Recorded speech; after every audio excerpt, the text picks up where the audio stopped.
The Arabah, known in Hebrew as Arava or Aravah, is a geographic name used with two different meanings in antiquity and in modern times. The old meaning, which was in use up to the early 20th century, covered almost the entire length of what is today called the Jordan Rift Valley, running in a north-south orientation between the southern end of the Sea of Galilee and the northern tip of the Gulf of Aqaba at Aqaba, Eilat.This included the Jordan River Valley between Sea of Galilee and Dead Sea, the Dead Sea itself, and what is commonly called today the Wadi Arabah or Arava Valley.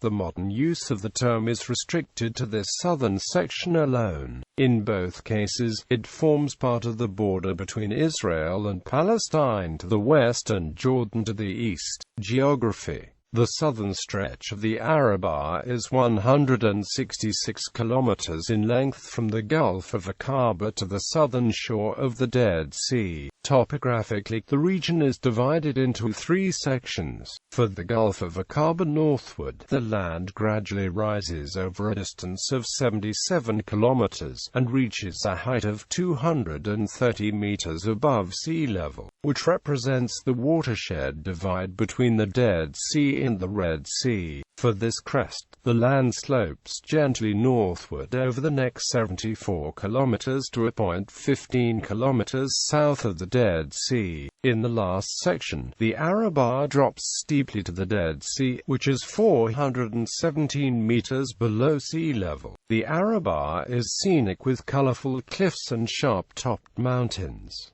The southern Arabah is hot and dry and virtually without rain. There are numerous species of flora and fauna in the Arava Valley.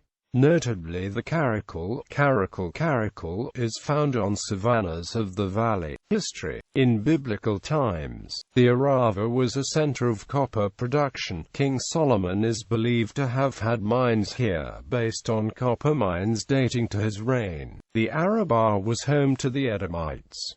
East of the Arabah was the domain of the Nabateans, the builders of the city of Petra. Kibbutz Yotvata, founded in 1957, was named for an ancient town in the area mentioned in the Bible. Kibbutz Lotin has a bird-watching center. The oldest moshav in the central Arava area is Ein Yatta. The Israel-Jordan peace treaty was signed in the Arava on October 26, 1994. The governments of Jordan and Israel are promoting development of the region. There is a plan to bring seawater from the Red Sea to the Dead Sea through a canal, which follows along the Arabah. This project was once an issue of dispute between Jordan and Israel, but it was recently agreed that the project shall be constructed on and by the Jordanian side. Demography. In 2004, the Jordanian administrative district of Wadi Arabah had a population of 6,775. 5 major tribes comprise 8 settlements on the Jordanian side: Al-Sidiyin, Al-Ahua, Al-Amreen, Al-Rashida, and Al-Asasma, as well as smaller tribes of the Al-Ozafat, Al-Rawejfa, Al-Manah, and Al-Mazaka, among others. The main economic activities for these Arabah residents revolve around herding sheep, agriculture, handicrafts, and the Jordanian army. Landmarks.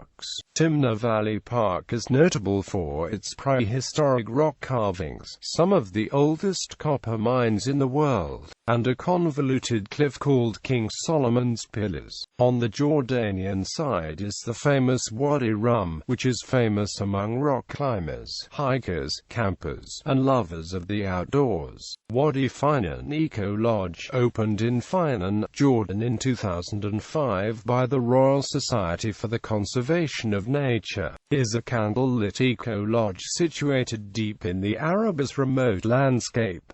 Jordanian localities. Below is a list of Jordanian population clusters in Wadi Arabah. The total population of the Jordanian portion of the region is 103,000, of which 96,000 live in Aqaba. Israeli localities. Below is a list of Israeli localities in the Arava, from north to south. The population of the Israeli portion is 52,000, of which 47,500 live in Eilat, and just over 5,000 live in 20 small towns north of Eilat, the largest of which is Yotvata, with a population of 610.